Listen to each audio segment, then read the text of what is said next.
చేయడానికి నేను సిద్ధంగా ఉన్నా. మీ సమస్యల్ని పరిష్కరించడమే కాదు, ఈ తెలంగాణ సమాజాన్ని నిర్మించాలి అని అంటే పిల్లలని బాగు చేయాలి. ఇవాళ నేను గంజాయి కేసులు ఇవి పట్టుకుంటుంటే చెప్పడానికి నాకే బాధగా ఉంది. గంజాయి పెడ్లింగ్ చేసేటోళ్ళు మన ఇంజనీరింగ్ చదువుకుంటున్న స్టూడెంట్స్, రెగ్యులర్ గంజాయి అమ్మేటోళ్ళు కాదు. వాళ్ళు ఇక్కడికి వచ్చిన తర్వాత ఏం చేయాలో తెలియక కొంతమంది పిల్లలు తప్పుదోవ పడుతున్నారు, డ్రగ్స్ బారిన పడుతున్నారు. చిన్న చిన్న పట్టణాలకు కూడా చేరుకున్నది. ఒకప్పుడు పెద్ద పెద్ద యూనివర్సిటీల్లో ఎక్కడో ఉండేది, బాగా డబ్బులున్న వాళ్ళకు ఇట్లాంటి అలవాట్లు జబ్బులు ఉంటాయని విన్నా. కానీ ఇప్పుడు అట్లా లేదు, తాలూకా లెవెల్ కూడా పాకిపోయింది గంజాయి, ఈ డ్రగ్స్ వ్యసనాలు. గమనించండి, పిల్లల్ని తప్పుదోవ పట్టే వాళ్ళను దారి మళ్ళించాలి, వాళ్ళందరినీ దారిలో పెట్టాల్సిన బాధ్యత కూడా మనకే ఉంది. ఇంతకుముందు ఒకప్పుడు తల్లిదండ్రులకు పిల్లలు 4, 5, 6 మంది ఉండేది, ఉమ్మడి కుటుంబం లాక్కుండేది. ఒక్కొక్క తల్లిదండ్రులకు 5-6 మంది పిల్లలు. ఇప్పుడు మీకు తెలుసు ఒకరు లేక ఇద్దరికి వచ్చేసినాం. ఆ ఒకరో ఇద్దరో పిల్లలు తప్పుదోవ పడితే ఆ తల్లిదండ్రుల శోకము మనం అర్థం చేసుకోవాల్సిన విషయం ఉంది.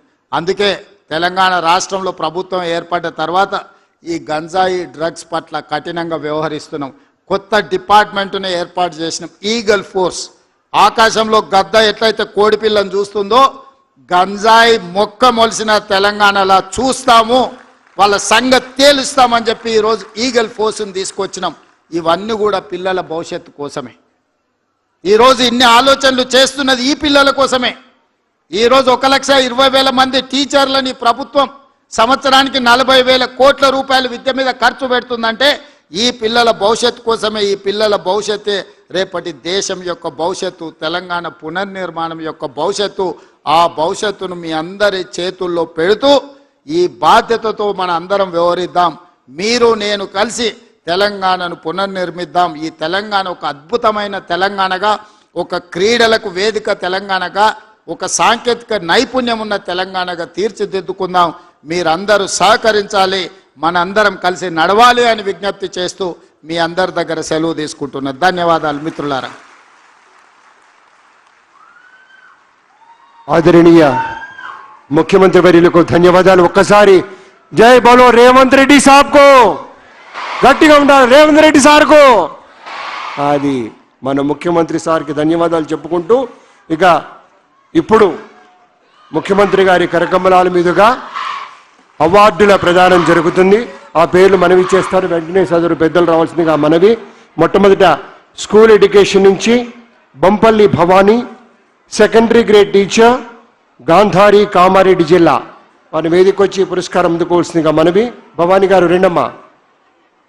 భవానీ గారు ఇందాక చక్కని పాట కూడా పాడారు సార్, మన పిల్లల్ని అలరించారు. వారికి శుభాకాంక్షలతోటి అవార్డు ప్రదానం జరుగుతుంది. గట్టిగా కరతాళ ధ్వనులు మనమంతా అందిద్దాం.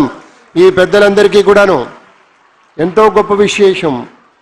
బొంపల్లి భవానీ గారు పురస్కారం స్వీకరిస్తూ ఉన్నారు. తదుపరి ఎం పవిత్ర గారు, స్కూల్ అసిస్టెంట్ బయోసైన్స్, సూర్యాపేట జిల్లా. వారు అనివార్య కారణాల వల్ల రాలేదు. వారి బదులుగా వారి కుమార్తె మహాలక్ష్మి పురస్కారం ముందుకొచ్చి అందుకుంటుంది. మహాలక్ష్మి రెండమ్మ. ఎం పార్వతి పవిత్ర గారి పక్షాన వారి కుమార్తె. తర్వాత Suraj Singh, junior lecturer in Hindi, government junior college Adilabad. సిద్ధంగా ఉండవలసిందిగా మనవి. క్విక్గా కంప్లీట్ చేసుకుందాం. తర్వాత doctor Shahnaz, college of horticulture,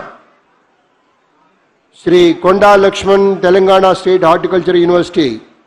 doctor Shahnaz గారు సీనియర్ ప్రొఫెసర్గా విద్యార్థులకు మంచి భవిష్యత్తును అందజేస్తూ ఉన్నారు. అయ్యే సార్ డాక్టర్ షానాజ్ సార్. తర్వాత professor Pallavi Kabde, professor of public administration, doctor BR Ambedkar open university. Professor Pallavi Kabde గారు సీనియర్ ప్రొఫెసరు పబ్లిక్ ఎడ్లో. అంతకుముందు ఉస్మానియా యూనివర్సిటీలో పిహెచ్డి గోల్డ్ మెడల్ సాధించారు పల్లవి కాబ్డే గారు. రెండమ్మా, క్విక్గా రండి సార్. పల్లవి కాబ్డే from doctor BR Ambedkar open university. Then N Tara Singh, principal TGR school junior college boys, Medak district. N Tara Singh school education department నుంచి, విభాగం నుంచి.